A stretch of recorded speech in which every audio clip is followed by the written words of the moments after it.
experience on set, but never really had the chance to like talk about the actual film itself. So I thought this was a good way to like actually celebrate and talk about this movie 10 years after the fact. So let's direct right into it. Yeah. So this kind of does represent a new beginning for Godzilla. It did kick off the Reiwa period, which consists of these beautiful Godzilla designs here. Just for me personally, Shin Godzilla means a lot to me, not only because I worked on it, but because it sort of combined two of my big hyperfixations, where it's Godzilla and Evangelion kind of together.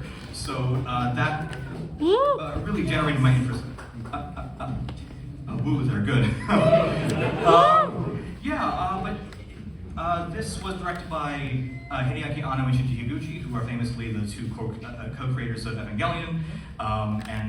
They co-directed the film with Anno and Higuchi both working on set, and Katsuro Inoue is the tokusatsu director on the film. So this kind of ushered in sort of a new era where... it's a new beginning for Godzilla, and remember at this point, there hadn't been a new Toho-made Godzilla film in like 12 years. Right.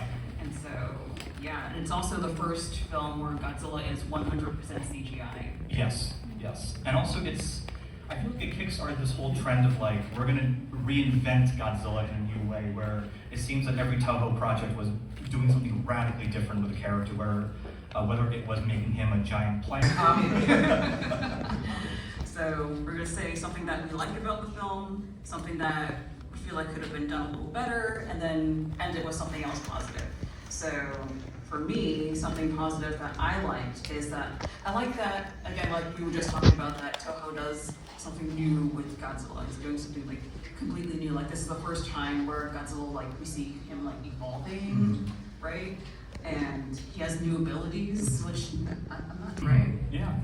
And speaking on the evolution part, it's so funny to hear that Toho was not okay with that idea until Bandai stepped in. They were like, we can make 3 or 4 toys. Great. Like, shout out to Bandai for that. That's great. W Bandai.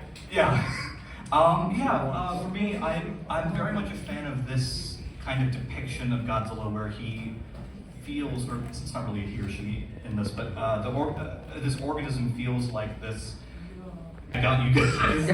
I think that was a room that could have been improved on. Some of the the American actors, the lines aren't as like nuanced as the Japanese lines, but again, that's kind of like a translation thing, so that's hard to manage. But yeah, I think overall, like after these 10 years, it has maintained its legacy for so long, and it has staying power, which I think is it says a lot about the storytelling and the filmmaking aspects of the movie. So I think that's it's great to look back on 10 years later. It is, and one thing that I feel like could have been done a little better, but I don't know if it can be counted as correct, because Higuchi wants to be prime minister someday, and Kayako, right? Yeah, Kayako and Paris. Yeah, she wants to be president. of the United States. Which is crazy, by the way. Well, I know. At like late 30s, like that's pretty wild to be president at late 30s. But what can you do? Yeah, So that's all we really know about them, and I would have appreciated like a mentor-student relationship with Higuchi and the prime minister. Like before he dies, I feel like I would have had like, you know how when he dies, I would have had more of an impact if there was like more of a relationship there. But yeah, we don't really get to know any of the other characters. Like this guy in a suit, that guy, other guy in a suit, that guy with a towel the whole time, and that girl who doesn't smell until the end. But then again, I mean, like I said, it kind of works in the film's favor because it makes it more realistic. Because who's sitting around getting to know each other when there's an unprecedented crisis happening? Yeah, thank you for actually bringing that up. Because I actually I super dig that element of the film. And have any of you guys seen Shinji Higuchi's bullet train explosion? Yeah, it's a good scene. That also has like the exact similar vibe, except on a bullet train, where it's not about like character development per se, but it's about like a character situational storytelling, where it's not about development, but it's about the crisis that's happening in front of them. So that was such a unique kind of storytelling tactic that I haven't really seen before. So I really dug that aspect dig into some more topics here. And the next one that we'd like to discuss is Godzilla himself and the VFX that brought Godzilla to life. Do you want to? Yeah, it's nice to see my sleep paralysis demon got his own movie. What? He's so cute. I don't know what you're talking about. I mean. Sorry. Before I end, so I have 3 minutes left. I do want to do something a little fun with you guys, if possible. Yeah. So, as I said before, I'm a filmmaker in New York City, and I'm currently working on a short film at the moment. And I would actually like to include your voices in the film. Could we do that? Yes, yes, yes, yes, yes. I'll just sit here.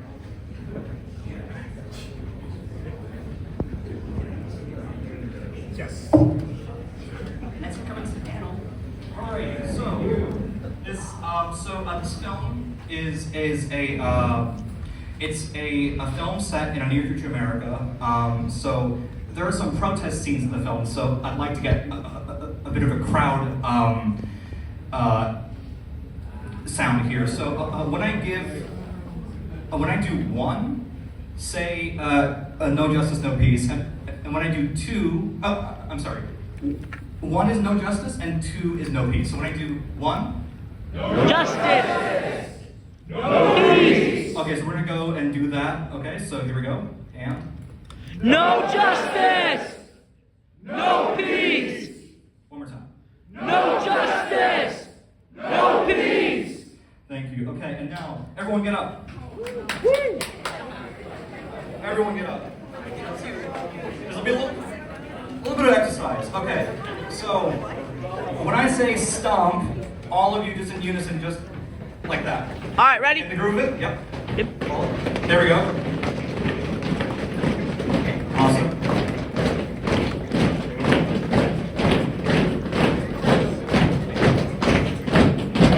And stop. There we go. And.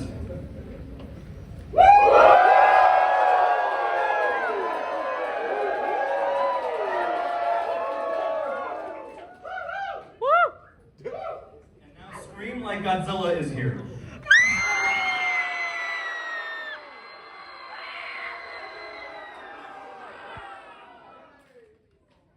And thank you all, guys. Thank you so much for coming. I really appreciate it. Thank you so much. So I just came out of the Shin Godzilla panel, as you can see. So we're gonna get ready for the cosplay contest. Let's go. So let's walk to the cosplay contest area and let's get ready for it, because this is gonna be awesome. So, Kamen Rider Wizard, let's go.